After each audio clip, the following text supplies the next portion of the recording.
Welcome back to Stocklabs market recaps. Just finished the third week of December on the 23rd and got basically what we were expecting out of the week. Choppy to down-ish week. We're kind of in this mode where there's tax loss selling going on, end of year, portfolio rebalancing, and that sorts of stuff. So it's not that surprising that we got a choppy to down week. As for the index performance, okay, the Dow outperformed up 0.8, kind of the grandpa safe haven index. IWM down 0.2, S&P also down 25 bips, and NASDAQ big underperformer down 2.6%. So, I mean, all year we've had more weakness in the tech stocks. Makes sense. There's extra, that's where the majority of the tax loss selling is taking place, or at least the most aggressive of it is taking place. So NASDAQ extra soft on the week while people are doing that. TLT actually pretty bad week, down almost 4.7%, and crude pretty big week, up 7% almost. As for our leadership stocks, they were they're kind of rolled up in the same same themes we're talking about. Most of them are down. Well, they're all down year to date, so it makes sense. They're kind of being sold to realize some losses and things like that. Netflix outperformed, up 1.4%. Meta and Google kind of underperformed the S&P, but outperformed the NASDAQ. So maybe, I don't know. I wouldn't draw any conclusion from it, but maybe a little bit of a silver lining. Apple and Microsoft in line with the NASDAQ. Same with Amazon, down 3%, not that far off from NASDAQ performance. And then big losers, NVIDIA down 8%, and Tesla down 18%. Tesla has been getting blown out the last few weeks. I mean, this is like consecutive double-digit loss percentage weeks. It's really getting hammered, outside of the NASDAQ drawdown. Okay, Tesla is actually the worst year to date now after this week, down 65%. It's down worse than Facebook, which, I mean, you never thought you'd see a year where Facebook was down 65%, once they got to sort of like behemoth status, but it's where you're at. Okay, leadership stocks week. For our breadth by industry, kind of scattered. A lot of these hugging the unchanged line. Services slightly weak. Healthcare and tech losers, basically in line with the NASDAQ performance, but these sectors have been, healthcare was a really bad trade for a lot of 2022. I mean, it's kind of caught in a bid back and forth here last couple of months, I think, but on the whole, healthcare's been bad, tech's been bad, so they're bad, finishing out the year here. Basic materials up 2%. Said crude was up almost 7%, so they kind of followed along with that.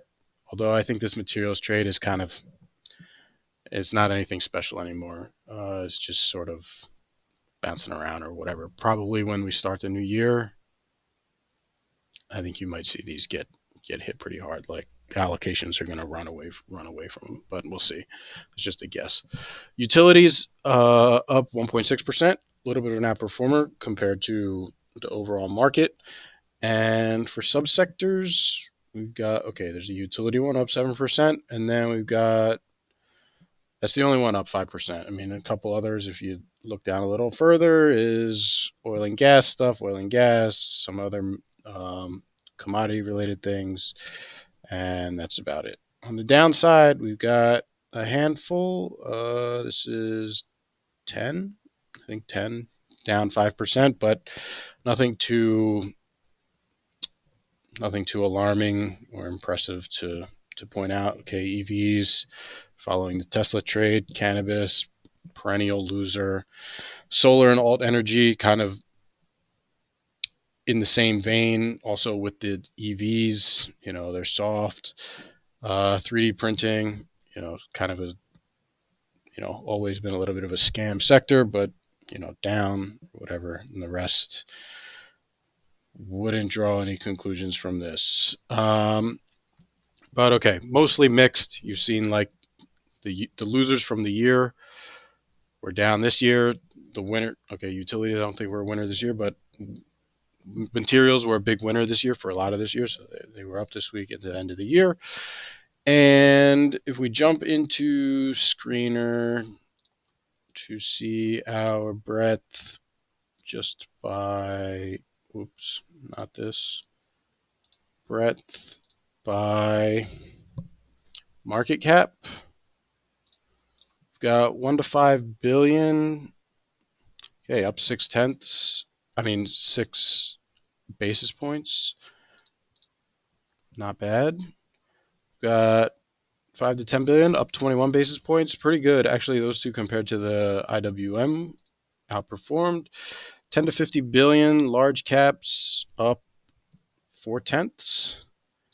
And 50 to 100 billion, up 1.4%. Pretty good. And 100 billion plus, a little bit more muted, up 22 basis points. But actually, all five quintiles, I guess, were green. Compared to the indices, Nasdaq was down 2.5, S&P was down 26 bips, IWM was down 20 bips, and okay, the Dow was up, but nobody follows the Dow. So yeah, breadth pretty strong actually if you consider the market as a collection of stocks instead of just IDing it by an index. A lot of stocks were up. A lot of stocks were up this week, despite the indices being flat to down. So I would say the breadth was quite strong this week. And if we look at the intelligence for this week, okay, we've got DIG, oil and gas, got bear, real estate. So real estate bearish, Chinese energy, whatever's in here. I think there's like probably PetroChina is the only thing in this ETF, but okay, that's bullish this week. Ultra short crude is bullish, which means crude should back off this week. Had that big 7% week last week, but looking for it to drop off this week. Utilities had a nice week this week, and Stocklabs looking for some continuation there. I mean, I could see that is, yeah, the utilities they got hit real hard with the interest rates, but now that interest rates aren't really focused anymore, I mean, the longer term rates aren't really a focus anymore. Short term rates are still in the conversation, but utilities kind of a safe haven during recessionary type periods, and ongoing debate whether that's in the process of taking hold. But okay, utilities this week bullish. Yang is bear China, that's bullish, so bearish China this week. And Gush, another oil and gas ETF, bullish. Mid caps bullish. Like I said, breadth for the week was pretty strong overall. So Stocklabs actually looking for, if you consider mid caps, we'll call it 10 to 50 billion maybe mid caps. Okay, maybe it's 10 to 25 billion if you're getting real granular, but let's say 10 to 50 billion cut of the market mid caps. That should be bullish this week. And XME, metals and mining, another bullish week. Okay, and on the downside, we've got first this. Okay, LABD, bear biotech ETF is bearish, so bullish biotech this week. Inverse big oil is bearish, so bullish oil this week.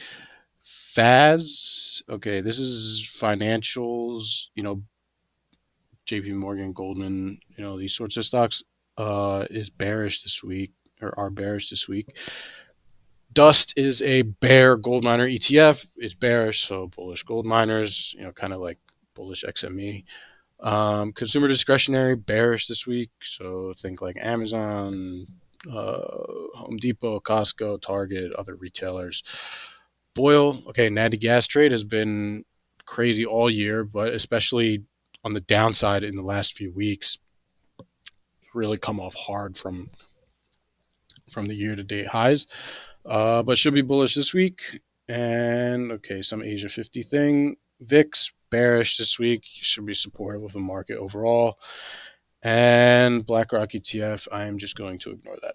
So for this week, yeah, I mean, we got what we were expecting out of market this week. For the coming week, I think you're set up basically for a rally, classic Santa rally. The breadth was strong this week, despite the indices being down. So you can see there's some like buying going on in the indices. The tax loss selling should basically be finished by now. If it's not completely done, maybe there's some left to do, like in the first day or so of the new trading week. But other than that, everything should be all clear to mount a bit of a rally into the end of the week, which is also the end of 2022 and into 2023. Could have like a little bit of legs here. I mean, we started with an almost oversold signal. We didn't get there. Oscillator kind of returned to the midpoint of this midpoint of the plot here. So there's not really any direction from the overbought, oversold. I mean, we can look at intelligence. Intelligence is actually quite bearish. If we back test only 6 months, still bearish. 3 months, yeah. I mean, it's not as cut and dry that there's going to be a rally this week, but I just, to me, there will be a rally. The breadth metrics were good for the past week. The tax loss selling should be done. It's more of like a calendar play on the rally rather than anything like absolutely quantitative. And then from there, we'll be into 2023, which everything goes to zero, starts over, and it's a new year. Kind of toss out everything that you knew from before. Similar to when calendar changed from 2021 to 2022, market went from buying all the dips to selling all the rips. And that first day or so of 2022 is still the year-to-date high. I mean, we never even got close to that. Just started selling, kept selling, chopped around, sold again. Now we're here, kind of around year-to-date lows. I mean, not like at them, but still within some striking distance. I mean, Nasdaq's down like 35%, S&P's down probably, I don't know, 20%, something like that. Same with IWM. So I mean, it's been a bad year for the market. Sometimes that'll just reset itself right when the calendar changes 2023. So I don't think the bear market is over, but I think it's over for this week. You get a nice rally this week into New Year's. So we'll see. Hope everyone has had a Merry Christmas for those that celebrate. Also, Happy Hanukkah for people that celebrate that. And yeah, looking forward to this week. Looking forward to 2023. And we'll talk to everyone next week to see how the whole year finished up. And after that, it's off to a new year. So yeah, again, happy holidays, Merry Christmas, all of that. Hope you enjoyed it with friends and family. Got one more week to trade, try to make some money. And yeah, talk soon. Bye.